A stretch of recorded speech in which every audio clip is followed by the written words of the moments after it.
Datang di SMKN 1 Bayan.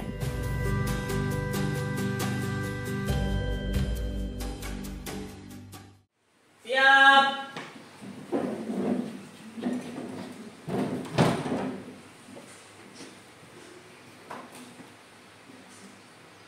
Salam. Assalamualaikum warahmatullahi wabarakatuh. Waalaikumsalam warahmatullahi wabarakatuh. Silakan duduk. Baik, bagaimana kabar kalian? Baik. Sudah pada sarapan tadi? Sudah. Minumnya apa tadi? Air.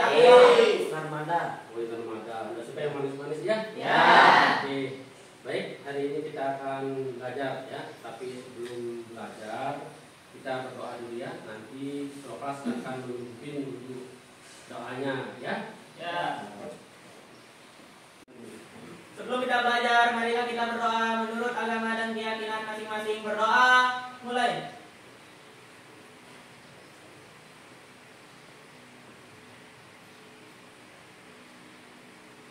Berdoa, selesai. Baik anak-anak, Pak Guru akan cek untuk kehadiran kalian ini ya. Ini kelas 10 TKJ ya. Ya. Oke, Pak Guru akan absensi dulu. Yang Pak Guru panggil namanya angkat tangan ya. Atma, Hadir. Arni, Hadir. Arsiah, Hadir. Arya Agus Binata, Hadir. Eka. Hadir. Pasti hadir semua anak-anaknya. Ya. Baik anak-anak, untuk materi kita hari ini kita akan membahas apa anak-anak? Larutan asam basa. Sudah kalian belajar di SMP? Belum. Ya kalau belum nanti kita akan tahu apa itu larutan asam basa ya. Ada yang masih ingat materi kita minggu lalu? Saya Pak, Ya silahkan siapa lagi? tentang larutan elektrolit dan larutan non-elektrolit. Oke, masih ingat ya. Ya. Jadi pelajaran yang lalu itu jangan dilupakan ya. Ya. Diingat kembali ya, karena itu merupakan prasyarat untuk materi larutan asam basa ini. Nanti ada kaitannya ya. Oke, kita akan mulai saja ya. Larutan asam basa ya. Nah, ini ada beberapa gambar buah-buahan yang kami gunakan. Yang pertama gambar apa ini? Asam Jawa. Ini jeruk. Ini Pahit. ya. Untuk rasanya seperti apa kalau asam Jawa itu? Asam. Kalau jeruk? Manis. Manis, matang ya. Kalau Ya. masih asam ya. Ya. Kalau pare? Pahit. Kalau durian? Manis. Enak, manis enak. Ya, sekarang menurut kalian pertanyaan ya. Mengapa kok buah-buahan ini bisa rasanya ada yang manis, ada yang pahit, ada yang asam? Ya, ada yang bisa? Tidak bisa ya, nanti kita akan cari jawabannya bersama ya. Kita belajar nanti kalian akan temukan ya. Kemudian untuk mengetahui dia apakah dia larutan asam atau dia basa dengan cara seperti apa kira-kira? Dicicipi ya. Kalau dicicipi misalnya kalau asam ini dia asam atau basa? Asam. Kalau jeruk? Basa. Ya. Kalau pare? Pahit. Pahit. Ya asam atau basa? Ya asam atau basa. Dari kalau durian? Ya. Nah, kemudian tadi kalian mengatakan untuk mengetahui dia asam atau basa itu dengan cara mencicipi ya. Ya perhatikan gambar berikutnya. Oke, siapa mau cicipi ini? Tadi kan sudah bilang mau cicipi ya. Nah, kalau yang ini untuk membedakan dia asam atau basa itu nanti ada alatnya ya. Namanya pertama itu kertas lakmus ya, nanti kalian gunakan ya. Kemudian yang kedua itu meter gitu ya. Tidak bisa semua dicicipi ya. Bagaimana kalau dicicipi racun nanti kan bisa berbahaya seperti itu ya. Oke ya. Baik anak-anak, ini untuk tujuan pembelajaran kita pada hari ini ya. Yang pertama itu peserta didik mampu menjelaskan pengertian larutan asam dan basa menurut teori Arrhenius dengan benar ya. Jadi kalian bisa cari nanti pakai literasi digital di HP ya. Kemudian pakai buku, kemudian ada materi modul baru disiapkan nanti dicari sendiri pengertiannya. Kemudian yang kedua itu peserta didik dapat menyebutkan larutan yang bersifat asam dan basa dengan mengamati lingkungan sekitar minimal 4 yang nanti disebutkan apa saja larutan yang bersifat asam dan Kemudian yang ketiga, peserta didik dapat membedakan larutan asam, larutan basa, dan netral dengan menggunakan kertas lakmus dengan benar. Ya, kemudian yang keempat, peserta didik dapat menentukan pH larutan menggunakan pH meter. Alatnya ada pH meter berarti ya, ada kertas lakmus ya, bukan dicicipi-cicipi ya. Nah, kemudian 5, peserta didik mampu menganalisis larutan yang bersifat asam di basa kuat dan asam basa lemah berdasarkan pH yang kalian dapatkan. Jadi tujuan pelajaran yang akan kita capai seperti ini nanti anak ya. Kemudian berikutnya anak, model pembelajaran yang kita gunakan pada hari ini adalah model problem based learning yang disingkat dengan PBL. Jadi ada permasalahan yang harus kita selesaikan secara kontekstual, kita kaitkan dengan materi pada kita hari ini ya. Seperti itu ya. Kemudian untuk penilaiannya di sini, jadi kalian harus terus kemudian bekerja sama, diskusi, menyelesaikan tugas dan presentasi nanti. Yang pertama itu ada tes pengetahuan, nanti di akhir pelajaran ada tesnya nanti ya. Kemudian keterampilan, nah keterampilan ini nanti jika kalian bekerja sama mengerjakan praktik, jadi kita ada praktik dunia ya. Jadi kalian kan biasanya senang dengan praktik dunia ya. Dan ada LKPD yang kalian isi, jadi ini yang pokok dinilai nanti. Kemudian ada juga pilihan sikap ya, pilihan sikap kalian tidak praktik tadi dan juga kita pelajari. Baik anak-anak, jadi berikut Guru akan menayangkan sebuah video permasalahan ya yang kalian harus amati ya. Bagian dada seringkali dikaitkan dengan penyakit jantung. Tetapi tahukah kalian bahwa rasa sakit di bagian ini tidak selalu berkaitan dengan serangan jantung? Ini adalah suatu penyakit yang saat ini menjadi tren di tengah masyarakat kita, yang juga termasuk kelompok penyakit akibat asam lambung, acid related disease, ya NIGER. Jadi ada suatu keadaan di mana pasien tersebut ya merasakan panas dada seperti terbakar dan mulutnya pahit, dan ini terjadi karena memang adanya isi lambung itu yang balik arah dari lambung ke kerongkongan. Nah, kondisi ini ya, jadi kondisi ini sebenarnya bisa kita cegah. Nah, bagaimana kita mencegahnya? Pertama adalah kita menghindari makanan-makanan yang meningkatkan produksi asam lambung, ya, seperti misalnya makanan mengandung kafein, itu yang utama. Kemudian kita juga menghindari makanan-makanan yang menyebabkan pengosongan lambung, ya, menjadi terlambat atau adanya pelemahan klep pada antara kerongkongan dan lambung kita. Jadi seperti misalnya makanan mengandung coklat dan keju. Obat-obat untuk mengatasi permasalahan lambung kita ini memang bermacam-macam.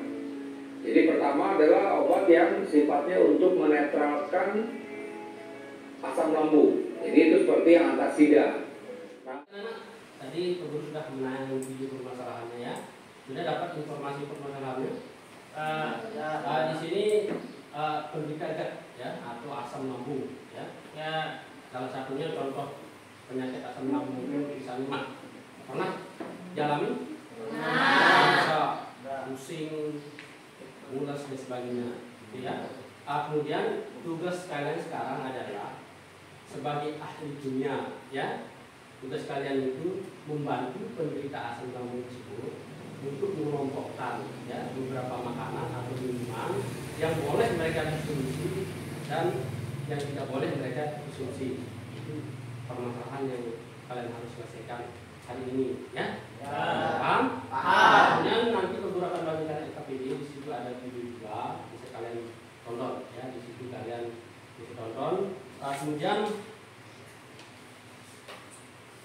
di situ ada untuk LKPD-nya nanti di situ ya. Ada beberapa kolom yang kalian harus isi ya. Jika ada kesulitan nanti bisa tanya sama Pak Guru ya. Baik anak-anak, berikutnya kalian membentuk kelompok ya. Bentuk kelompok sesuai dengan nama-nama yang Pak Guru kirim di grup kelas kalian kemarin ya. Itu berdasarkan dari tes diagnosis kemarin yang Pak Guru berikan ya. Silakan bentuk kelompoknya. Silakan bubar membentuk kelompok. Ambil mejanya ya.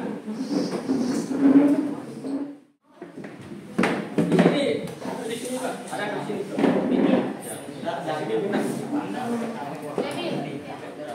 Kelompok 0 kedua.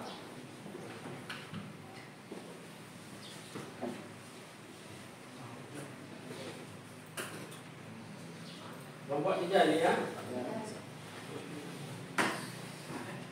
Oke, silahkan dibuka LKPD-nya.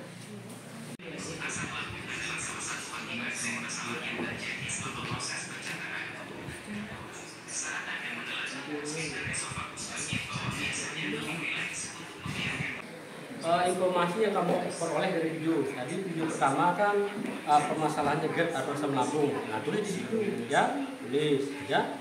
Tuh ya. Paham? Kemudian yang kolom kedua, untuk kolom yang kedua, udah paham juga isinya? Nah, yang kolom kedua ini. Kolom kedua ya itu. Nah, di situ di kolom pertama kan asam lambung ya. Di kolom kedua itu senyawa apa? Ya, senyawa apa kamu cari ya, googling ya. Senyawa apa di situ kandungan asam lambung itu. Zat kimianya apa ya? Apalagi ya. Orang mesti terpilih. Nah, ya.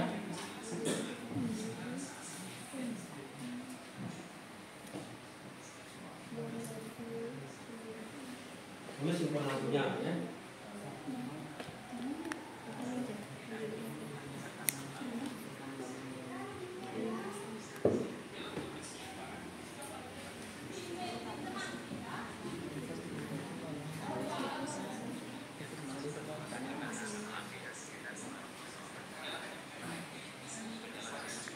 Ya, informasi dari video itu kamu dari video pertama tadi kan ada asam lambung, itu kan informasinya ditulis. Kemudian situ ada apa lagi? Tadi yang diminum obat apa itu tadi? Obat antasida, ditulis antasida. Cari senyawa yang ada di antasida itu apa? Juga tinggal di googling, kan? Itu ya. Antasida. Apa lagi? Ya, ya antasida. Kemudian yang antasida itu zat apa, senyawa apa yang ada ya, tinggal di cari. Nah, ini kan jadi googling ini ya.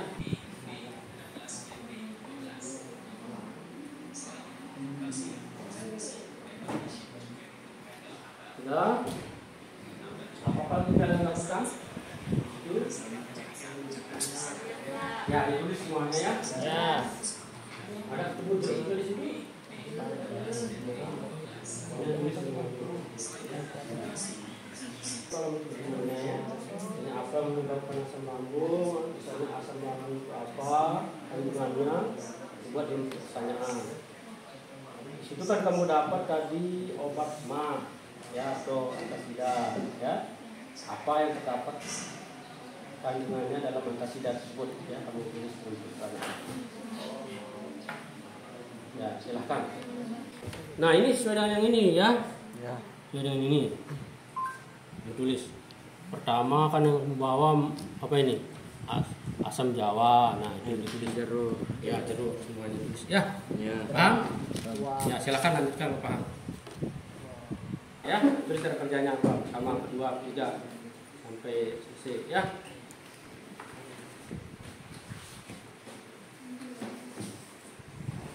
Paham? Ya, silakan tulis cara kerjanya.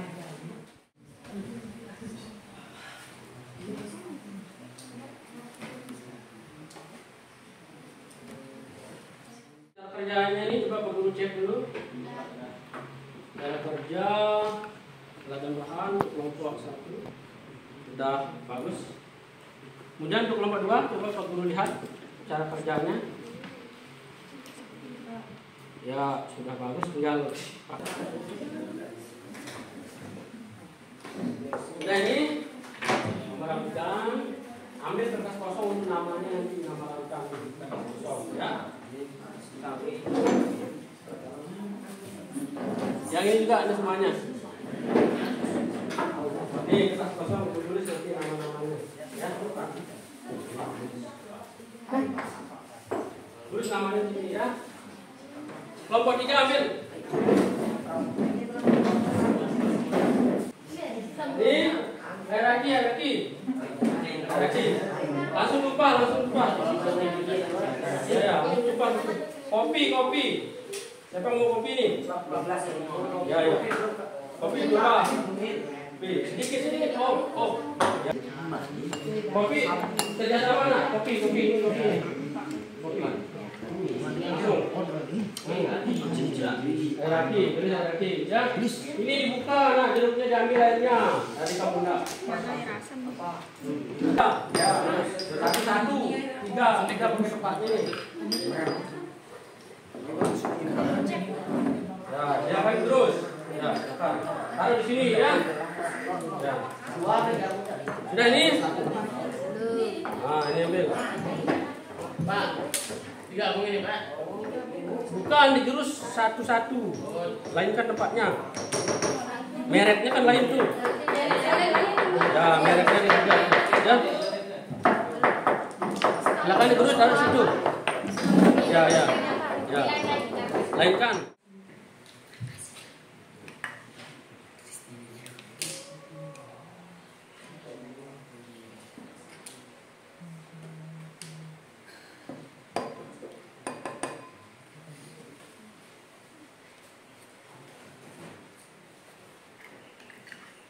Perhatikan dulu anak-anak ya, sebelum kalian praktek, alat dan bahannya sudah kalian persiapkan dengan bagus itu ya. Jadi yang pertama nanti biar hasilnya valid, kalian ukur dulu menggunakan kertas lakmus itu ya. Karena ada lakmus merah, ada lakmus biru. Nah di situ kalian bisa tahu mana yang asam, mana yang basah. Dipisahkan ya. Nanti. Kemudian nanti yang kedua ukur pH-nya ya, menggunakan pH meter ini ya. Tadi teman kalian Rizky sudah distandarkan ini ya. Di sini Pak Guru kasih kode ya, ada kode A, ada kode B ya. Yang A itu asam, untuk mengukur asam nanti ya. Kemudian yang B itu untuk mengukur basa, biar hasilnya akurat nanti ya. Jangan dicampur, nanti kalau dicampur nanti hasilnya tidak bagus ya. Nah sekarang silahkan mulai ukur menggunakan kertas lakmusnya dulu ya. Barutannya, silahkan. Apa ini? Air aki, celupkan lakmus merahnya dulu ya. Satu-satu nak, yang merah dulu, yang merah celupkan. Ya, celupkan hasilnya seperti apa.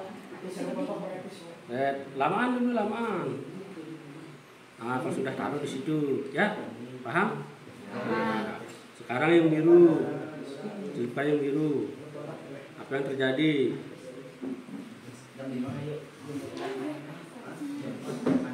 Santai, jangan gemeteran. Dideretkan. Nah, merah dulu baru biru.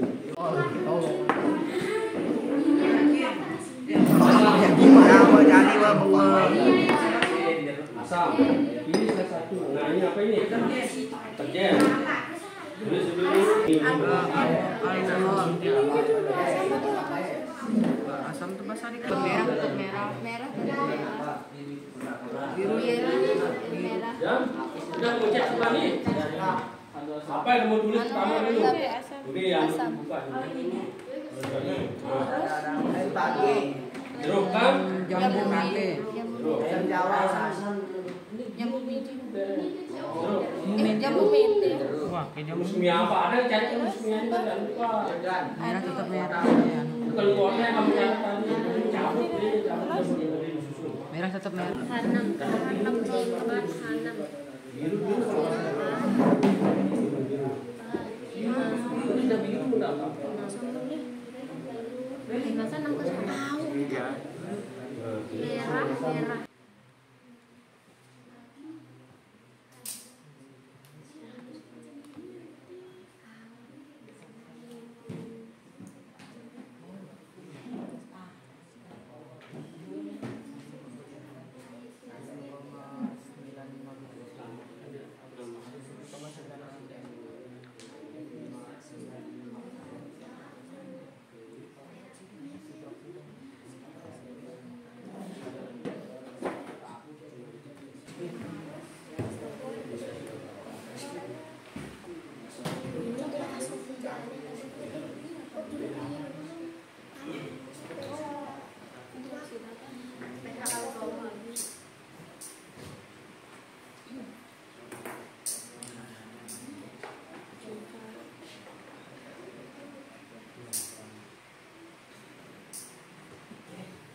asam klorida itu ditambah dengan andesida, diukur ya berapa pH-nya, berubah berapa, jadi berapa itu.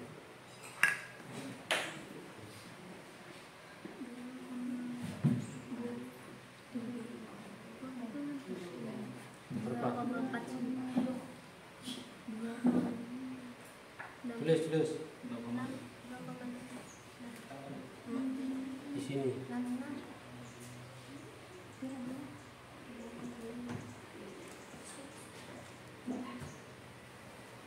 Berdiri, langsung agak cepat ya.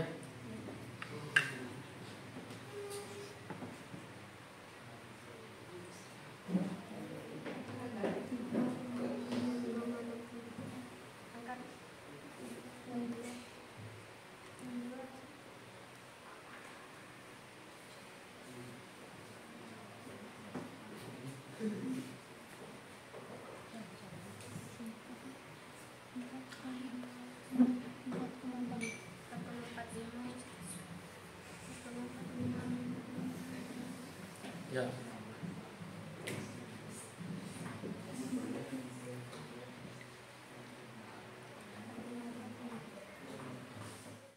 Kalian akan presentasi ya, kelompok mana yang mau presentasi? Kelompok 2. Ya silakan kelompok 2. Maju. Assalamualaikum warahmatullahi wabarakatuh. Waalaikumsalam warahmatullahi wabarakatuh. Kami dari kelompok 2 akan mempresentasikan hasil percobaan kami terhadap larutan asam dan basa yang akan disampaikan oleh teman saya Nanto. Berdasarkan hasil percobaan kami, larutan yang mengandung asam adalah jeruk nipis, alkohol, air aki, jambu mente, dan asam jawa. Dan larutan yang mengandung basa adalah pasta gigi, deterjen, koda, dan fama. Selanjutnya asam lemak adalah pisang, semangka, dan asam kuat ada asam jawa dan air aki. Dan basa ada antasida, obat mah, dan pasta gigi. Selanjutnya kita makanan yang disarankan yaitu pisang, semangka, apel, anggur. Dan yang berikutnya penny. Makanan yang tidak disarankan jeruk, cabai, alkohol, kopi. Dan yang akan membacakan kesimpulan yaitu Rizky. Kesimpulannya, emang disebabkan oleh asam lambung. Asam lambung disebabkan oleh konsumsi makanan dan minuman yang berkarakteristik asam yang memicu kenaikan asam lambung, senyawa yang terdapat pada asam lambung. Asam lambung adalah asam klorida dengan rumus kimia HCl, sehingga disarankan menghindari konsumsi makanan yang bersifat asam yang tinggi, seperti jeruk. Disarankan konsumsi makanan yang bersifat asamnya rendah seperti pisang. Obat mah seperti antasida mengandung magnesium hidroksida yang bersifat basa sebagai obat mah. Yang kedua, asam lambung mengandung senyawa HCl, asam klorida yang bersifat basa. Obat mah dapat menurunkan kadar keasaman berdasarkan percobaan. pH HCl 2 setelah ditambahkan obat mah pH-nya berubah menjadi 5. Artinya obat mah dapat menurunkan kadar keasaman. Baik, demikian penyampaian dari teman saya. Apakah ada yang mau ditanyakan? Silakan. Mengapa obat mah bisa mengurangi asam lambung? Obat mah mengandung magnesium hidroksida yang bersifat basa yang bisa mengurangi atau menetralkan asam lambung yang mengandung asam klorida atau HCl. Baik, apakah ada yang mau bertanya lagi? Saya. Silakan. Solusi apa yang kalian berikan kepada penderita asam lambung? Bisa menjawab makanan yang disarankan pisang, semangka, apel, anggur. Baik, apakah ada lagi? Tidak ada. Tidak ada yang bertanya lagi? Tidak. Jika tidak ada yang bertanya lagi, maka kami dari kelompok 2 mengakhiri presentasi kami. Sekian dari kami. Wassalamualaikum warahmatullahi wabarakatuh. Waalaikumsalam warahmatullahi wabarakatuh. Baik, itu penyajian dari presentasi kelompok 2 ya. Sangat luar biasa sekali. Silakan kita tepuk tangan. Silakan duduk. Baik anak-anak, tadi kalian sudah melakukan percobaan dan presentasi. Selanjutnya kita akan refleksi ya, refleksi kesimpulan dari apa yang kalian pelajari tadi ya. Siapa yang mau membantu Bu Guru untuk menyimpulkan materi kita hari ini? Saya, Pak. Ya, silahkan Arya. Asam adalah senyawa yang dapat melepas ion hidrogen atau H+ jika dilarutkan dalam air. Contohnya HCl. Basa adalah senyawa yang dapat melepas ion hidroksida atau OH- jika dilarutkan dalam air. Contoh NaOH. Oke, bagus sekali. Selanjutnya siapa? Saya. Ya, silahkan Arsya. Asam rentan pH adalah 6, 5, 4, 3, 2, dan 1. Semakin rendah nilai pH yang dimiliki oleh suatu zat, maka tingkat keasamannya semakin tinggi. Netral rentan pH adalah 7 dan basa rentan pH adalah 8 sampai 14. Semakin tinggi nilai pH yang dimiliki suatu zat, maka semakin kuat. Oke, siapa lagi? Saya, Pak. Oke, silakan Devi. Larutan basa digolongkan sebagai basa kuat jika nilai pH tinggi dan memiliki daya hantar listrik yang kuat. Jika nilai pH sekitar 8-12 dan bersifat elektrolit lemah, maka digolongkan sebagai basa lemah. Oke, sangat luar biasa. Tepuk tangan dulu. Baik, selanjutnya Pak Guru akan kasih kalian tes ya. Tes lewat Google Form. Silahkan keluarkan HP-nya ya. Keluarkan HP-nya. Untuk linknya sudah Pak Guru share ke grup WA kita ya. Atau bisa dengan menycan barcode yang ada di LKP itu. Tes formatifnya di situ langsung silakan dikerjakan ya. Pak Guru kasih waktu 5 menit, silakan dikerjakan.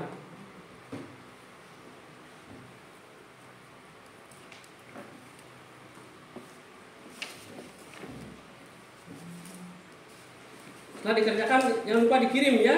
Dan nilainya langsung masuk nanti. Dibaca dulu dengan teliti, pelan-pelan, baru dijawab ya.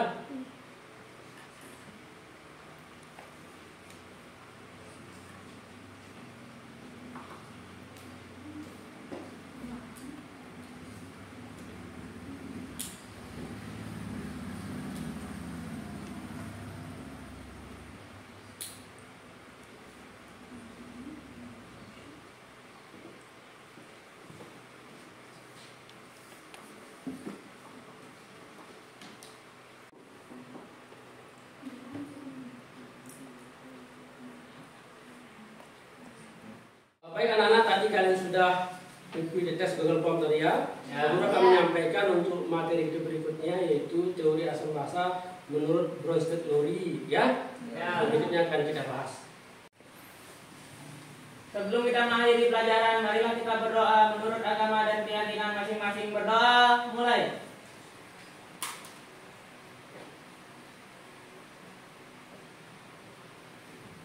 Berdoa, selesai.